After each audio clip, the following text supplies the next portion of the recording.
News and Talk. PDRI mengapresiasi pendampingan anggaran oleh Kementerian Keuangan terhadap kementerian atau lembaga agar penyerapan anggaran efektif dan efisien. Namun, pendampingan tersebut diharapkan juga sampai hingga tingkat provinsi, kabupaten, dan kota. Bagaimana tata kelola keuangan daerah yang diharapkan? Saat ini untuk membahasnya kami sudah bersama dengan anggota DPD RI Agustin Terasnara.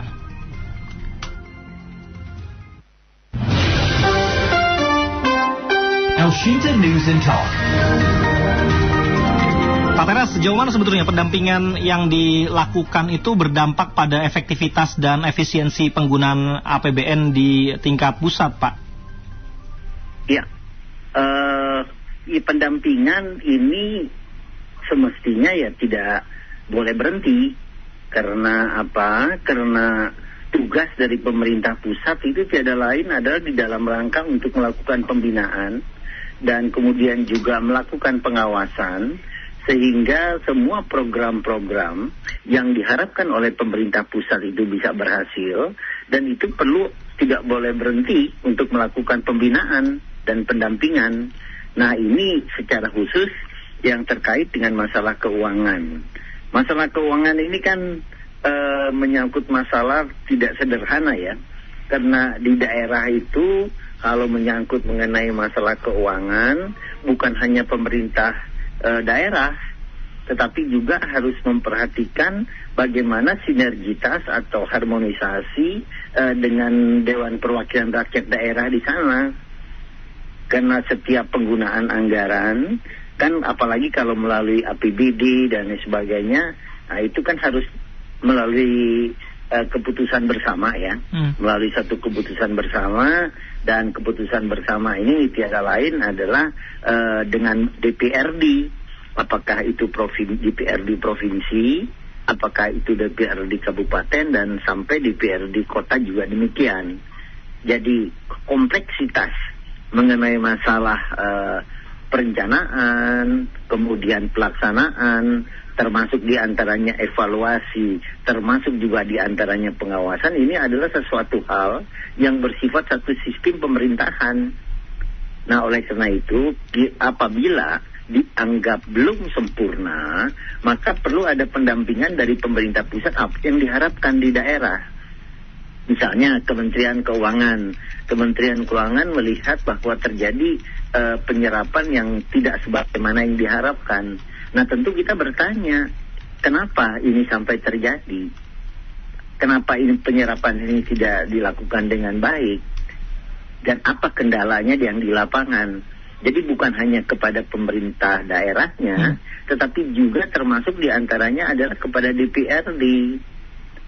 Karena apa? Karena menyangkut masalah hubungan, kalau berbicara masalah pemerintahan daerah, itu pemerintah ini daerah, dalam hal ini kepala daerah, selalu bekerja sama dengan DPRD-nya. Ya. Jadi banyak kompleksitas yang perlu mendapat perhatian, begitu Mas. Pak, tapi bukankah fungsi pendampingan kepada pemerintah daerah selama ini lebih banyak diperankan atau dijalankan oleh Kementerian Dalam Negeri, Pak? Mengapa dalam konteks ini perlu juga Kementerian Keuangan melakukan pendampingan tersebut? Karena ini menyangkut masalah teknis ya. Mengenai masalah teknis, karena selama ini memang Kementerian Dalam Negeri selalu mempunyai perhatian berkenaan dengan masalah keuangan ini. Karena apa? Karena misalnya begini, kalau rancangan anggaran pendapatan daerah, rancangan APBD, itu selalu sebelum disahkan, kendatipun sudah ada pengesahan dengan DPRD, itu harus dievaluasi terlebih dulu oleh Kementerian Dalam Negeri. Nah, tentu dalam hal yang sifatnya teknis, yang menyangkut masalah keuangan, nah kita tentu akan bisa memperoleh kesempatan untuk kita bisa juga memperoleh semacam pembinaan atau pembimbingan dari Kementerian Keuangan. Karena selama ini kan Kementerian Keuangan selalu mengirim keuangan itu kan melalui kantor perbendaharaan negara yang ada di daerah itu. Nah, mereka kan hanya mensuplai anggarannya. Nah, tentu juga harus ada suatu kerjasama. Nah, disinilah yang saya harapkan agar kiranya antara kementerian-kementerian yang terkait dengan masalah keuangan dari daerah itu betul-betul melakukan pembinaan, melakukan pengawasan, dan melakukan pembimbingan yang baik kepada daerah, terutama daerah-daerah yang dianggap belum dapat melaksanakan tugas keuangannya ini dengan baik dan dengan benar. Ini semuanya kan adalah sesuatu hal yang mendapat perhatian bersama. Jadi kita tidak mencari siapa yang salah, tetapi yang kita inginkan adalah bagaimana terjadi penyempurnaan di dalam rangka untuk masalah penyerapan ini. Nah, masalah penyerapan ini kan harus kita perhatikan kepada suatu sistem. Karena terkadang sistem keuangan kita ini juga menjadi satu perhatian bagi kita, terutama mengenai masalah pengesahan dan proses pelelangan. Proses pelelangan, dan ini kan banyak kendala yang berada di lapangan. Karena apa? Karena misalnya ada menyangkut mengenai masalah anggaran untuk infrastruktur jalan misalnya. Nah, ini kan sesuatu hal yang memang harus melalui satu proses yang panjang, melalui satu proses lelang yang cukup panjang, dan kemudian tentu akibat proses ini kemungkinan ada saja kegagalan untuk menentukan pemenangnya. Dan kalau ini sampai terjadi kan harus ada pengulangan lagi tuh prosesnya. Nah, hal-hal seperti ini tentu harus kita cari tahu dulu. Harus kita cari tahu dulu kenapa terjadi kurangnya penyerapan ini dengan baik itu. Apakah itu kendala teknis? Apakah itu kendala yang dilakukan oleh pemerintahan daerah? Karena kalau saya berbicara pemerintahan daerah itu bukan hanya kepala daerah, tetapi juga menyangkut DPRD. Karena kadang-kadang di DPRD perdebatan berkenaan dengan masalah penggunaan anggaran ini juga cukup keras. Nah, ini hal-hal yang seperti ini kan perlu kita petakan betul-betul. Kita perlu petakan betul-betul sehingga kita akan memperoleh satu solusi yang baik di tahun 2026 ini. Karena saya berpandangan begini, Mas, bahwa di dalam rangka kita untuk mengejar pertumbuhan ekonomi, nah itu bukan hanya kita di pusat, tetapi adalah bagaimana di daerah pun juga melakukan upaya-upaya di dalam rangka untuk terciptanya pertumbuhan ekonomi secara nasional. Jadi kalau misalnya dari 38 provinsi penyerapannya itu cukup bagus, dan kemudian automatically juga telah terjadi pertumbuhan ekonomi di daerah itu kan akan mengangkat pertumbuhan ekonomi secara nasional. Dan ini target-target kita itu bukan hanya target di pusat saja, tapi bagaimana target di pusat itu dan kemudian disampaikan kepada daerah dengan pembimbingan, dengan pembinaan, dengan pengawasan yang cukup baik. Nah, ini kan sesuatu hal yang itulah negara kesatuan Republik Indonesia. Jadi kita harus betul-betul memperhatikan dari unsur awalnya sampai unsur akhirnya, dan terkait juga dengan masalah pengawasan dari instansi-instansi yang memang berkewenangan di dalam rangka untuk melakukan pengawasan. Tetapi pengawasan itu dilakukan tentunya jangan hanya sekedar untuk mencari siapa yang salah, tetapi harus dicari juga semacam pengawasan yang diarahkan kepada pembinaan sehingga pencairan atau pelaksanaan anggaran itu betul-betul dapat terlaksana dengan baik. Jadi harus kita petakan. Nah, makanya saya mengusulkan agar kiranya Menteri Keuangan pun juga mungkin dengan segala jajarannya yang ada di daerah untuk coba duduk bareng bersama-sama dengan pemerintahan daerah. Pemerintahan daerah itu adalah kepala daerah dan kemudian DPRD. Sehingga target kita di tahun 2026 itu dapat kita harapkan dapat tercapai dengan baik. Ini suatu contoh yang misalnya seperti yang pernah saya lakukan. Saya baru mau nanya nih, Pak Teras, waktu pengalaman sebagai gubernur bagaimana? Tapi nanti kita bahas sedikit ya mengenai hal itu, karena ada banyak pendapat yang masuk nih, baik itu via WhatsApp maupun via telepon. Kita terima penelpon dulu ya, Pak Teras Narang. Baik, Pak. Ada Pak Putra di Sumatera Utara. Halo Pak Putra. Assalamualaikum. Waalaikumsalam Pak Putra, silakan Pak. Ya, Pak Teras begini Pak, kalau rendahnya serapan anggaran daerah, baik provinsi kabupaten kota terhadap dana transfer pusat, ya itu indikatornya sudah Pak Teras sampaikan tadi, bahwasanya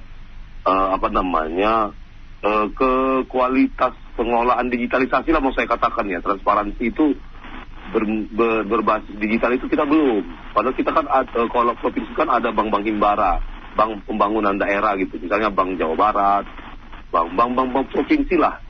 Sebenarnya mereka berkapasitas beda dengan bank nasional ya. Sebenarnya mereka harus ambil bagian di situ dalam hal jadi satuan struktur Kementerian Keuangan dan pendapatan daerah itu dalam begini dong literasi mengelola seperti ini. Kalau mau segera cair begitu, itu kayaknya kurang gitu. Dalam hal pembinaan literasi edukasi itu kurang. Ibarat kalau polisi keuangan kita seperti OJK dan BPK itu kayaknya kurang menyampaikan ini. Jadi mereka duluan takut nih, aduh kita gunakan nggak ya? Nanti ada temuan gitu. Itu satu, masih ada rasa ketakutan yang memang ini seperti apa. Dan belum digitalisasinya semua bank-bank himbara daerah itu. Terus yang kedua, bisa jadi Pak, yang tadi dikatakan lelang-lelang proyek dan sebagainya itu mereka takut duluan dan terjadi timpang tindih begitu. Antara gini dengar, biasanya anggota DPRD Provinsi Kabupaten Kota kan turun ke daerah dapilnya nih, jalan rusak. Sebenarnya kunjungan kerja dapil itu dana siapa? Dananya pribadi si DPR atau kepala daerah itu? Itu kan nggak jelas juga. Jadi cenderung bagi-bagi sembako dan sebagainya. Jadi entah itu dipakai oleh dana pribadi atau partainya atau daerah. Kita juga kurang tahu. Itu yang kedua. Yang ketiga Pak, sangat-sangat riskan sekali. Seperti telatnya membayar gaji para ASN. Ya. Terus mangkraknya pembangunan jalan-jalan, ada jalan nasional, jalan daerah itu sangat-sangat luar biasa. Karena di tahun pertama kepala daerah, ini kan kepala daerah dan DPR daerah itu kan dari rahimnya partai politik. Mereka cari modal di tahun pertama. Jadi ketika mereka mau mengarang-arang kita, ini kan akhir tahun nih, sekarangnya November. Ini rentan sekali dimainkan data-data manipulatif begitu loh. Ini bagaimana satu sisi Pak Purbaya pengen supaya dana anggaran itu terserap dengan baik, tetapi satu sisi juga ada kemungkinan mereka itu mencari modal di awal karena sudah habis pemilu, mereka mengarang rekayasa data gitu, sehingga mengorbankan gaji-gaji PNS, P3K. Dan yang saya nggak suka sekali, ngapain lagi PNS diangkat begitu?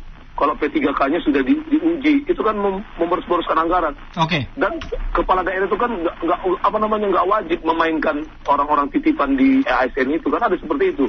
Tangan memuakkan seperti itu. Padahal sekarang teknologi digital itu sudah ada. Kebutuhan manusia nggak perlu lagi kalau sudah ada kecerdasan digital gitu. Tapi entah kenapa lah anggaran seperti itu. Mohon petunjuk. Assalamualaikum. Waalaikumsalam. Terima kasih Pak Putra. Pak Teras Narang, silakan Pak, bisa ditanggapi Pak Putra.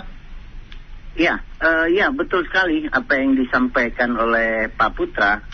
Yang pertama mengenai masalah kualitas dan kemudian transparansi. Nah, oleh karena itu di awal saya katakan kita perlu melakukan pemetaan. Karena negara kita ini kan negara yang cukup luas ya.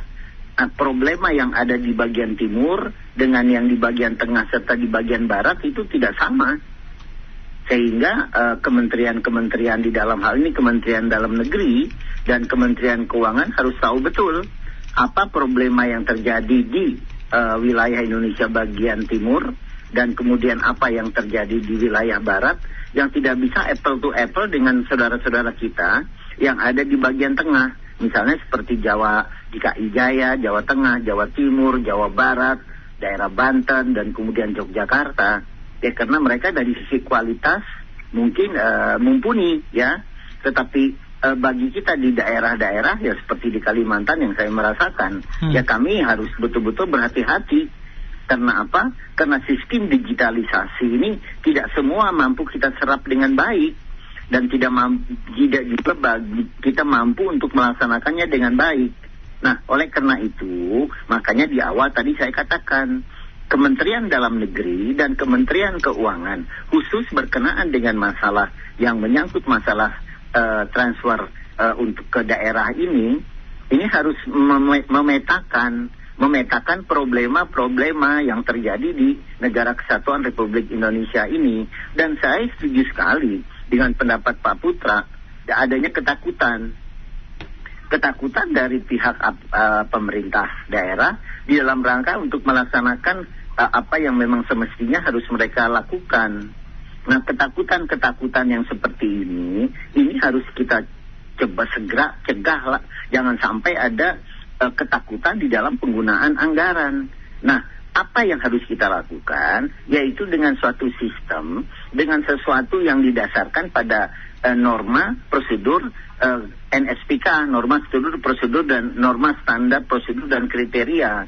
Nah, kalau NSPK ini dapat dilaksanakan dengan baik, sesuai dengan SOP yang juga memang sudah diatur, nah itu tidak ada lagi rasa-rasa ketakutan-ketakutan. Karena apa? Karena ketakutan ini kan, kalau memang ada orang yang memang suka menakut-nakuti. Nah, kalau ada orang yang suka menakuti ini kan harus kita cegah. Jangan sampai mereka dapat mempunyai keinginan untuk menakuti sehingga berakibat pada timbulnya ketakutan dari pihak aparatur. Nah, kemudian mengenai masalah kunjungan kerja di daerah pemilihan, ini biasanya ada anggaran dari DPRD.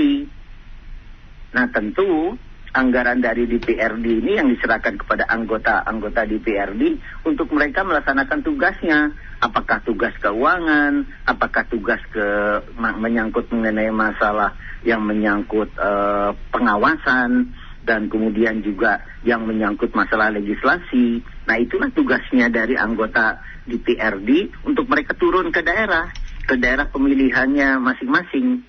Nah, yang juga perlu mendapat perhatian kita, nah ini perlu ada dari pengawasan, yaitu jangan sampai terjadi penyelewengan. Nah, kalau ini sampai terjadi ya tentu ya kita jangan juga seperti pemadam kebakaran, hanya berupaya untuk memadamkan, tetapi kita tidak menyelesaikan permasalahannya kenapa itu terjadi. Yang kita inginkan ini kan kita harus punya niat baik lah. Bahwa apa yang disampaikan oleh Menteri Keuangan berkenaan dengan masalah penyerapan ini, kita lihat dari niat baiknya lah. Jadi bagaimana kita benahi agar kiranya penyerapan di tahun 2026 itu akan berlaku dengan baik. Tadi saya ingin menyampaikan, Mas Ferry, yang menyangkut mengenai masalah penyerapan. Ya. Mendasarkan pada pengalaman yang saya lakukan, bulan Januari, Februari, dan Maret, itu kita harus upayakan dulu tuh minimal 20%. Nah, kenapa? Dari mana itu anggaran? Ya tentu anggaran biasanya kan ada sisa anggaran itu yang dari tahun sebelumnya. Ya. Nah, ini yang kita gunakan di dalam rangka untuk melaksanakan apa yang menjadi kewajiban. Nah, memang mengenai masalah gaji, nah ini juga menjadi perhatian karena ini kan menyangkut masalah DAU nih, mengenai masalah DAU. Nah, ini tentu ini bagaimana kita berkomunikasi dengan Kementerian Keuangan sehingga mengenai masalah gaji itu tidak tergantung sampai bulan Maret atau malahan sampai bulan April yang untuk di kuartal pertama. Jadi Januari, Februari, Maret itu harus kita upayakan minimal 20% penyerapan. Dan kemudian kuartal kedua, April, Mei, Juni, kita harus maksimalkan minimal di 50% dari anggaran. Dan kemudian kuartal ketiga, jadi Februari, Maret, April, Mei, Juni, Juli, Agustus, September, ini kita harus maksimalkan minimal 75%. Sehingga di sisa anggaran yang terakhir, itu penyerapan kita akan bisa melebihi 90%. Nah, ini saya masih banyak mendengar bahwa ini kan sekarang udah hampir tutup anggaran, ini sudah akhir tahun, November dan Desember. Ini ada yang penyerapannya saya coba teliti, ada yang baru 50%, ada yang 55%. Semestinya 50% itu selesai di kuartal kedua. Di kuartal ketiga itu minimal 75%. Nah, hal-hal seperti ini yang perlu mendapat perhatian juga, pembinaan dan kemudian pembimbingan dari pemerintah pusat. Jadi jangan hanya mencari kesalahan, tetapi kita berupaya agar kita dapat mencari solusi sehingga seluruh daerah yang ada, seluruh provinsi, kabupaten, dan kota itu betul-betul tetap di dalam pengawasan dalam semangat Negara Kesatuan Republik Indonesia, dengan tanpa kita melihat kamu salah dan kemudian dia yang benar.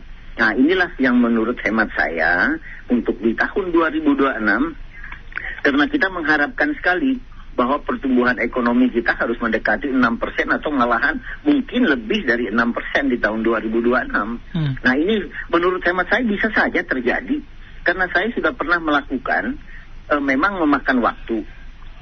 Kita pernah pada saat itu pertumbuhan di Kalimantan Tengah itu sampai 7,3%. Tetapi itu kan memerlukan suatu pembimbingan, memerlukan suatu perhatian yang secara khusus, sehingga penyerapan itu berjalan dengan baik, dan kemudian semua keuangan itu dapat dapat disalurkan dan tepat pada waktu. Nah betul tadi seperti yang disampaikan oleh Pak Putra terkait dengan masalah infrastruktur jalan misalnya. Di Indonesia ini kan terbagi habis.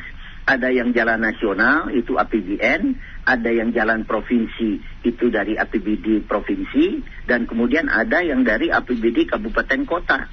Nah, itu adalah kewenangan dari kabupaten dan kota, dan malahan sampai ke tingkat desa. Itu adalah kewenangan dari pemerintahan desa. Nah, hal-hal seperti itu harus bisa dipetakan juga.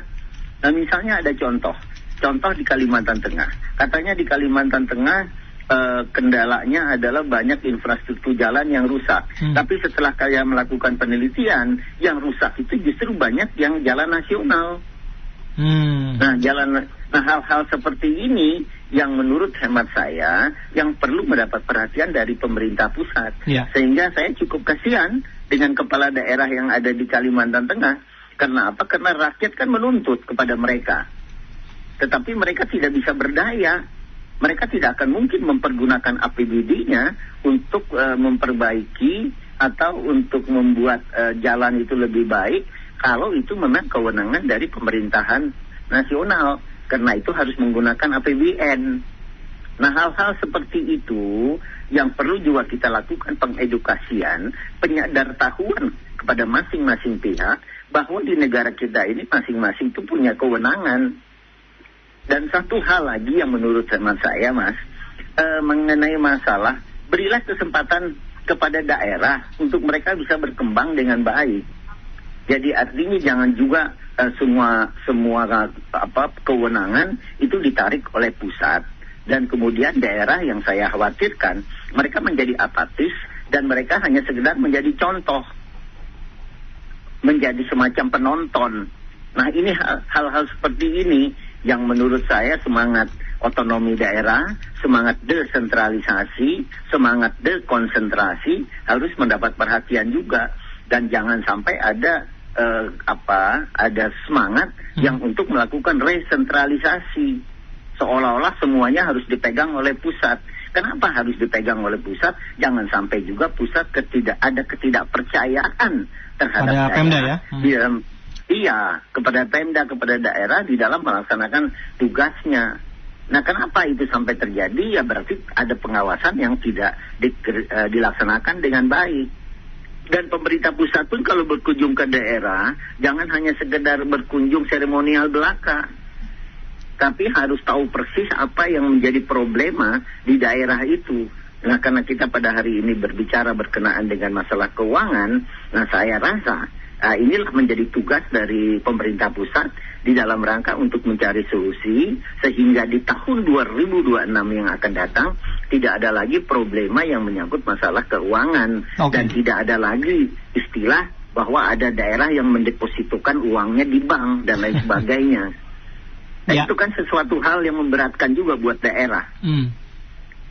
Baik, itu, Mas. Pak Teras, sebagai penutup Pak, dalam jangka panjang bagaimana sebetulnya sinergi antara DPD RI, Kementerian Keuangan, dan pemerintah daerah bisa diperkuat tentunya untuk mewujudkan tata kelola keuangan yang jauh lebih baik Pak, dan tentu juga berkeadilan antar wilayah. Bagaimana Pak Teras? Ya, DPD RI sebagai wakil daerah, saya hanya bisa mencontohkan pada diri saya. Saya selalu memperhatikan terutama mengenai masalah yang menyangkut kepentingan daerah. Banyak hal yang saya sampaikan, komunikasikan dengan baik dengan gubernur, dengan para bupati, dan problema-problema yang terjadi di daerah ya juga saya sampaikan kepada pemerintah pusat. Dan saya bersyukur bahwa ada beberapa yang memang sudah bisa dituntaskan dengan baik, tetapi ada beberapa yang memang perlu mendapat perhatian terus. Misalnya berkenaan dengan masalah yang menyangkut lumbung pangan, yang menyangkut mengenai masalah pencetakan sawah. Kan ada beberapa yang memang menjadi perhatian dari pemerintah pusat. Ya kami setuju sekali adanya pencetakan sawah dengan anggaran yang cukup besar di daerah Dadahub di Kabupaten Kapuas. Tetapi saya mendengar bahwa itu perlu juga mendapat perhatian. Karena mengenai masalah pencetakan sawah baru ini kan memerlukan ketelitian yang luar biasa ini. Pertama kita harus melihat sejauh mana kualitas tanahnya, dan kemudian kedua yang tidak kalah penting mengenai masalah irigasinya, dan kemudian yang ketiga adalah masalah bibitnya yang memang cocok dengan kondisi di daerah itu. Dan yang tidak kalah penting adalah mengenai juga penggunaan pupuknya. Ya ini sesuatu hal yang menurut hemat saya, nah ini saya lagi memperhatikan betul beberapa daerah yang memperoleh proyek yang sifatnya strategis nasional. Nah, peranan dari DPD di dalam hal ini ya bagi kami yang ada di Kalimantan Tengah ya betul-betul kami manfaatkan dengan baik. Nah, karena saya kebetulan adalah bekas gubernur yang di Kalimantan Tengah, sehingga saya tahu betul kondisi-kondisi daerah, kondisi-kondisi kabupaten yang memang tidak bisa dipaksakan untuk menjadi lumbung pangan. Karena apa? Karena memang daerah itu punya keterbatasan di dalam rangka kualitas dari tanahnya dan kemudian masalah irigasinya dan lain sebagainya. Nah, apalagi kalau tiba-tiba dibuka dengan luasan yang cukup besar. Kalau saya selalu berpikir sederhana, mulailah dari yang kecil dan kemudian manfaatkanlah petani-petani yang sudah ada. Karena apa? Karena petani-petani yang sudah ada ini mereka sudah cukup bagus, tinggal kita tingkatkan kualitasnya dan kemudian tentu harapan kita agar peningkatan produksinya mereka juga lebih jauh. Dan kemudian satu lagi yang tidak kalah penting dari hulu ke hilirnya. Jangan sampai mereka ada istilah tanam di A tapi panennya di B. Kenapa? Kenapa di tempat A-nya itu ternyata tidak berjalan sebagaimana yang diharapkan, tapi di daerah B ternyata berhasil dengan baik. Jadi ada istilah, wah itu hebat itu panennya menanamnya di wilayah A tapi panennya di wilayah B. Kata, loh, saya bilang gimana wilayah A belum bisa Pak. Jadi hal-hal seperti ini, tetapi eksposnya seolah-olah bahwa itu adalah sesuatu yang mempunyai nilai yang positif. Saya setuju itu punya nilai positif, tapi jangan juga mengabaikan daerah yang A itu.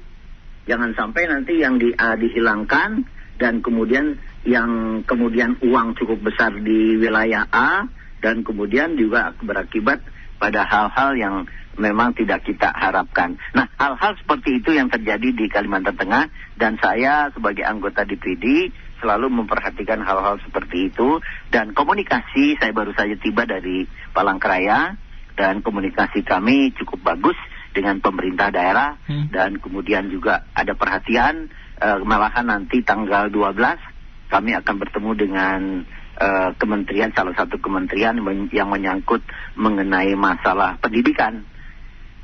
Jadi hal-hal seperti ini sinergitas karena kami sebagai wakil daerah ini dapat berjalan dengan baik. Demikian Mas. Oke, Pak Teras Narang terima kasih Pak waktunya sudah bersama Sinta Pak. Terima kasih banyak ya. Selamat malam Pak. Terima kasih. Salam ya buat teman-teman. Terima kasih. Selamat malam. Anggota DPD RI Agustin Teras Narang. Elshinta News and Talk.